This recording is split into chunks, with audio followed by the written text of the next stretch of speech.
Alright, today we're going to be playing Fez, which is a game made by Polytron, which is Phil Fish, and I believe his name is Renard Badard.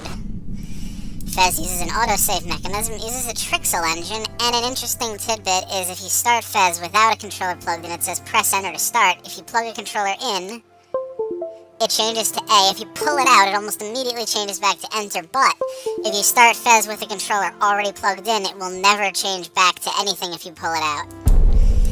With that said, the highest percentage you can get to in Fez is 209.4, which is what we will be striving for today. I've beaten the game about 6 times. This will be the 7th. I am not going to beat this is not a speed run. A speed run would probably have it in about an hour and 30 minutes. This will probably take me about 3 hours. I am going to not take the most direct route or the most blind route. Obviously, if I was playing this game without having ever played it before, there would be a completely different route I would take, and there would be things that I don't have the knowledge to do yet, but notice the Legend of Zelda poster over here without the title Legend of Zelda, and we're gonna go outside. So this is the village that Gomez lives in. Gomez is the little marshmallow character, the marshmallow character that you control. His name is not Fez. This is not that 70s show. His name is Gomez. It is the Addams Family, perhaps. I love it when you speak French. Alright, so it wants you to walk up to the mailbox, which is really just a letter from Geezer telling you to go to the top of the village. Anyway, I'm not going to talk to the mailbox. What I am going to talk to are these kids, because they say some really fucking funny shit. Gomez, Gomez, hi, Gomez. And she says, no, not you, bitch. Sure. She says, I could run around all day. In fact, I will. I'm showing you this because they say different things later. You also can't talk to any of the animals. You can't talk to that, but it will fly away. This guy says, what's your favorite shape? Mine is square, not cube, that's for sure, because there's no such thing. So, a little bit of foreshadowing that gets you in the mood of what exactly is going on here. Talk to her. I love the village. I've lived here my whole life. So, the theme here is that all these people have always lived in this village. They've never gone outside the village. And the old people here seem to be a little wise, and they say perception is subjective. They know a little bit more than anyone else does.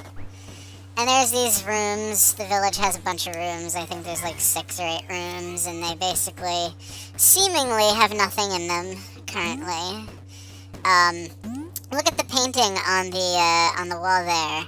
Notice the owl on the square tree. That will come into play later. And there's a guy with an eye patch on, but no one's in the room. Interesting. And let's go into some of these other rooms. Here's a cat. You can't talk to the cat. Everyone that I play with for the first time tries to talk to the cat. You can't talk to the cat. Cats don't talk. Marshmallow people talk. Notice on the blackboard there's a square with an X and a Y, and when I talk to her, she says there are no such thing as devil squares, only regular squares. Ooh. And as you can see, the time of day is real, and the sky changes color through a nice smooth gradient. You're looking very nice and flat today. Interesting. Notice there's a clothesline over here that I can't go over there. There's a treasure chest, but I can't go that way. Also notice how if you jump off the bottom, or if you die, you just start back the last place you were standing. Here's Geezer, and there's the mailbox he used to send me the message I didn't read. He basically makes a really shitty pun saying, it's Gomez time. And then your controller shakes rapidly, and the Black & Decker logo appears on the screen. Then a couple seconds later, there's some crazy subtractive coloring bullshit, and then the thing starts to rotate, and then here's where the game really begins.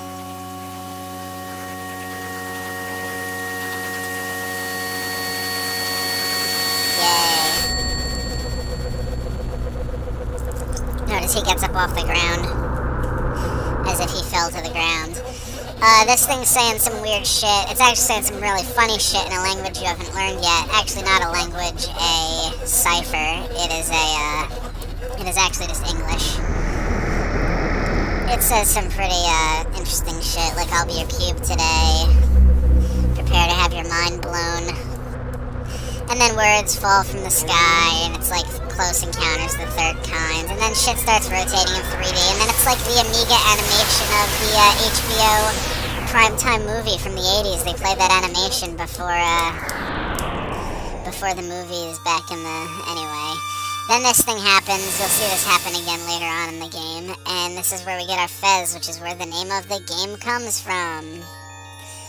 And this Fez is rotating in 3 dimensions because it allows us to experience 3 dimensions. Also, apparently, the cube exploding... Oh, wait, that hasn't happened yet, has it? That part's funny, and then he goes into his generic item received animation. And then it wants you to change your perspective. Okay, here's where the cube actually explodes. It explodes into 32 smaller cubes, some of them exploding into even more 8 pieces, shards, whatever. And then this glitches out. Apparently, whatever's happening right now, everyone in the village is experiencing, because now when you go to talk to them, they're going to say some pretty fucked up shit. And the game does this funky little reboot shit. Press Alt F2 to enter the fish utility. It pretends like the game is from scratch, but in fact, I've never tried pulling out the controller there. I wonder if it changes back there. It probably does. But you don't get the options or the slot select screen. It just goes right back to Gomez's room and... snap back to reality. And you have the Fez on now. And now you can see in all 3 dimensions. So Fez's room Gomez's room, motherfucker, isn't really that interesting. But, you know. And the way that this works is that it preserves your position in all 3 dimensions. So if I move to the right here, when I rotate it twice, I'm still on the left. But if I go this way, I'm there. But if I jump off and jump back on, now I'm on the other side. It'll become clear as we go through a lot of the obstacles and levels and shit. So this is the village as you've never seen it before. And there are pieces of the cube everywhere. They're lodged everywhere. Everyone saw the cube explode and they want answers. They want to know what the fuck you just did. And what the fuck is this fucking hypercube, this tesseract? Gomez, something went wrong. I need your help. This thing makes the funniest fucking sound. It's like... Anyway, it's going to show you this door down here that apparently no one noticed before, and it leads outside your village, where no one has ever gone. There's a world outside your village. There's a world outside your window, and it's the world of dread and fear. So anyway, you gotta collect 8 of these things on this level. I'm gonna start talking to things. I saw a devil square! And what does she say? Shut up. Where did you go? Did you bring me back something? Fuck you, you spoiled brat. And let's talk to this guy. Nice hat. Alright, so before anything happens, before we go anywhere, before we do anything, I'm going to do a couple things here that I'm going to explain later. The first thing is I'm going to enter...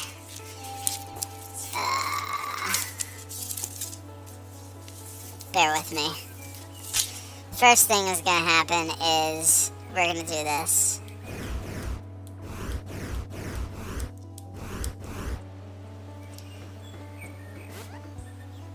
Alright, so first thing we're going to do is this.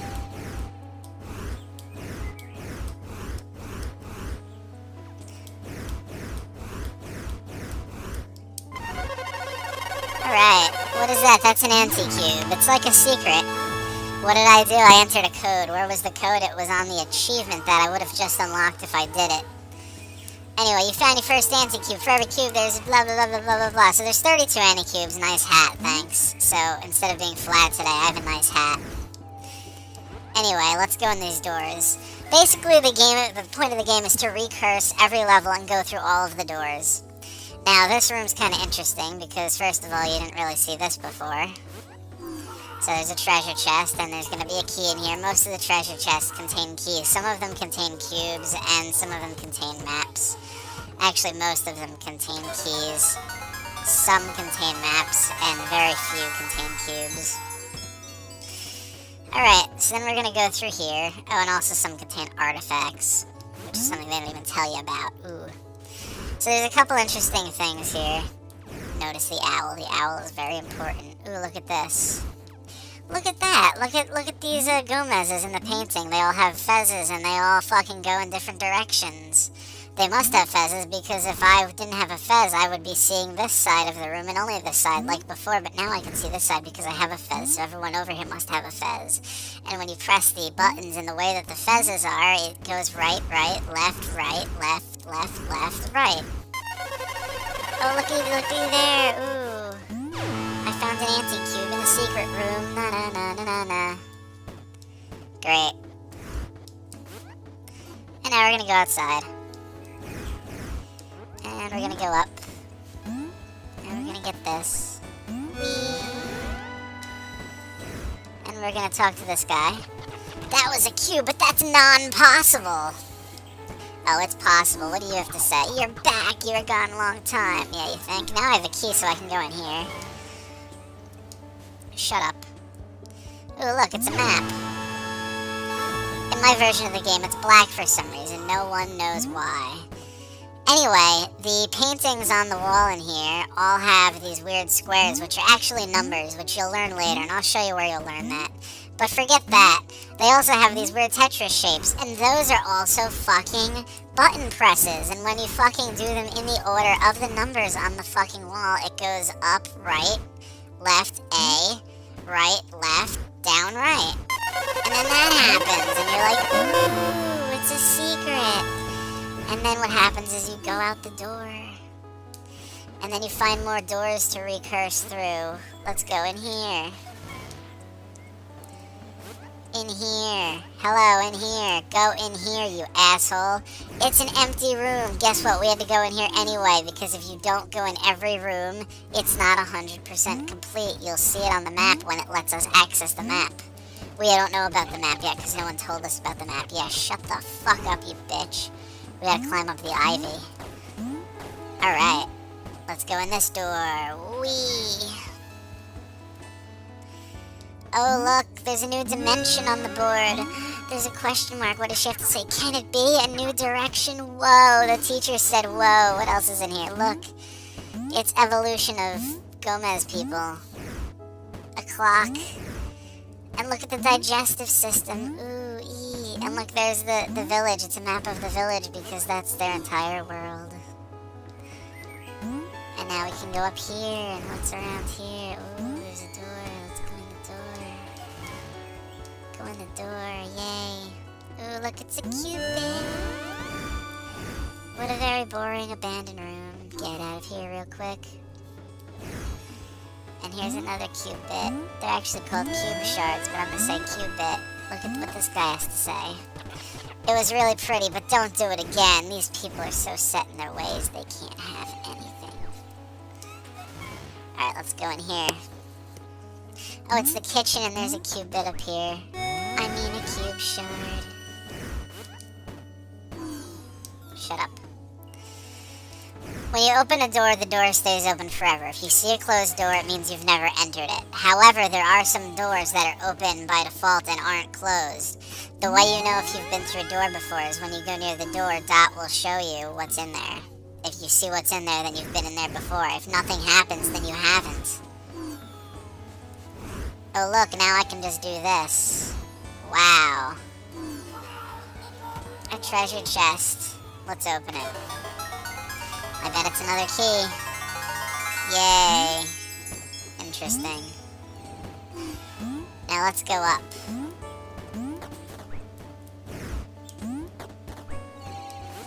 So you're going to see things like this where it goes to seemingly nowhere and then you rotate and you're somewhere, because all that matters is the perspective that you're in. It's all 2D collision. It just needs to be in a 3D world. Ooh, ah.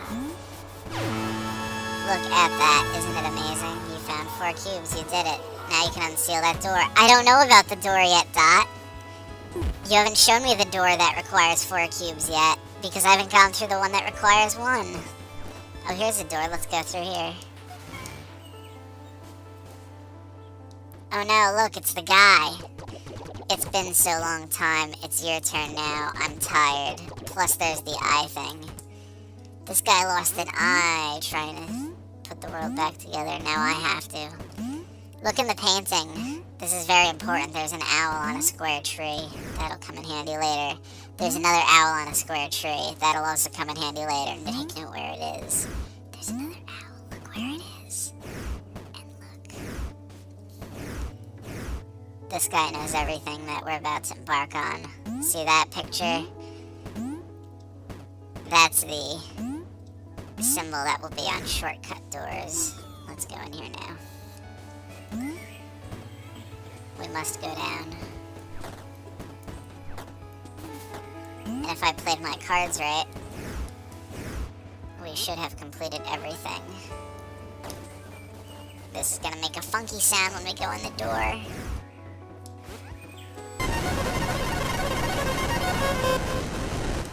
The door is unsealed. Jesus fucking Christ. Hey, listen. Da-da-da-da-da. Okay, there's a map now. And yes, we did do everything. It's gold because we did it. You can rotate it around just like the rest of the game. Alright.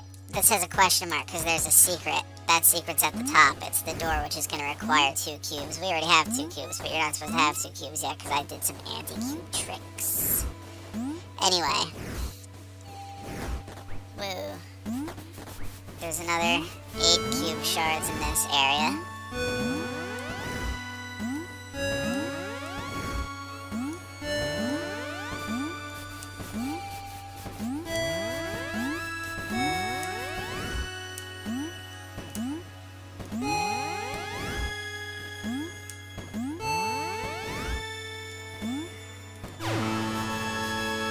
Yay! And we are done. Next. Alright, this next one is the waterfall hub. This is a very central location in the game. Oh, no way, it's another door. Hey, that's the door you told me about that has 4 cubes. 8, 16, great. This is all amazing. Guess what? We're gonna immediately go in the one that has 4 cubes.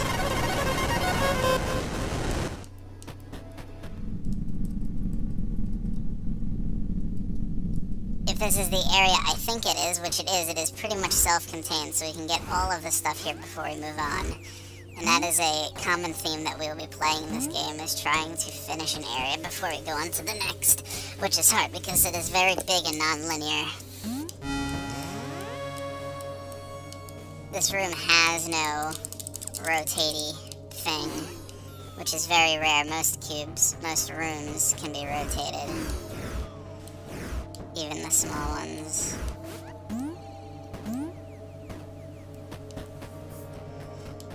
But these do not. They're very flat indeed.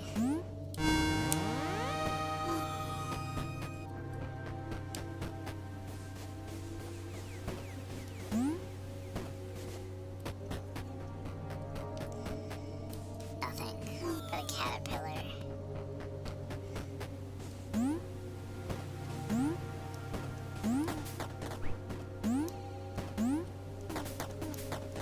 Snail. If you haven't noticed yet, the cube shards emanate this big diamond, which generally gives away their location. That and the fact that anytime there's at least a cube shard in an area, you'll see it on the map. As you can see, there are still cube shards here. And there's one door in which we haven't gone in, and we haven't beaten. We haven't beaten it because it's not gold, and we haven't gone in it because it's grayed out. We don't know what's in there yet. And that would be this door, so let's go in this door. Oh shit. Gomez, watch out. Black holes. Black holes are bad with that. The blah blah blah blah blah. Yeah, basically when you go in the black hole, you just get sucked in and then you start over again. Nothing big. Just like kill blocks. So you go up here and you get this fucker. And there ain't much here else to see. We're done. Let's get the fuck out of here. This fucking place required 4 cubes to get into. It doesn't even have a whole cube.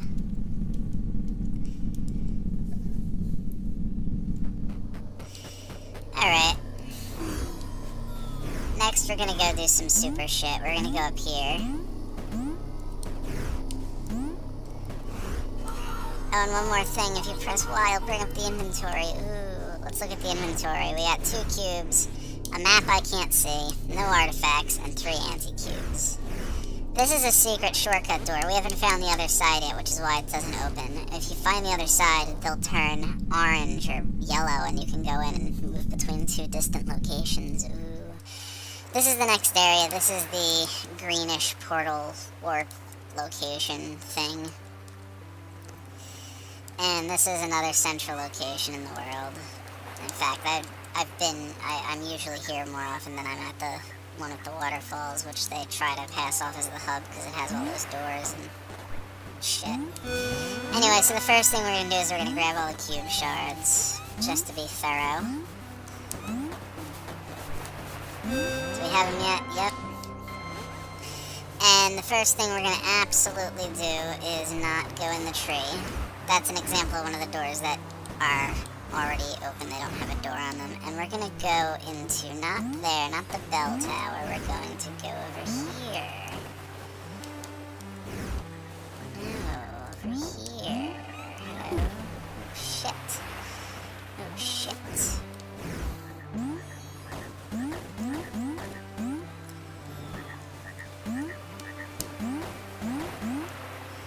Motherfucker. Levels with water suck because normally you would fall down and just start over where you last left off, but because it has water, you never go back up automatically. You just have to climb all the way back up. Alright, this is the door we want to go into. I'm glad that it's nighttime because I'm going to show you the golden door. Ooh, secret golden door, and that's the first place we're going to go. Which is a shame that we're doing it so early because it is such a good part of the game.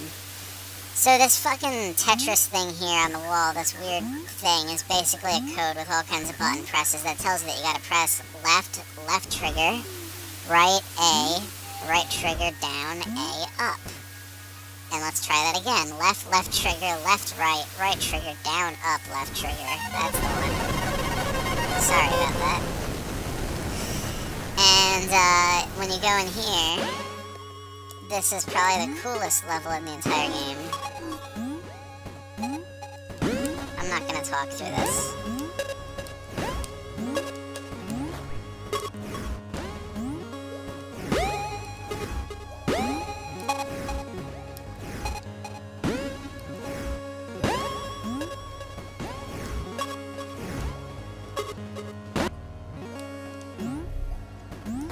This is the first of many tuning fork rooms.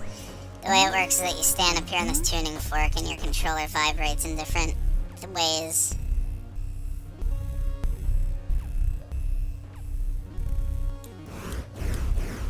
If you mimic it using the trigger keys, you get an anti-cube.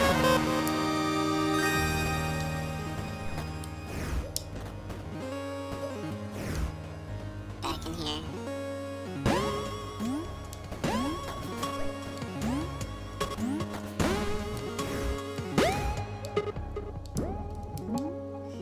Notice how the music attenuates when you're behind something.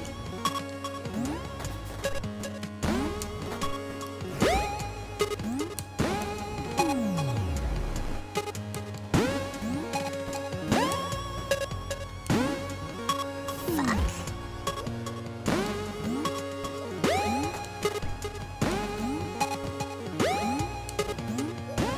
You can't play this level with any kind of delay. It will throw you the fuck off.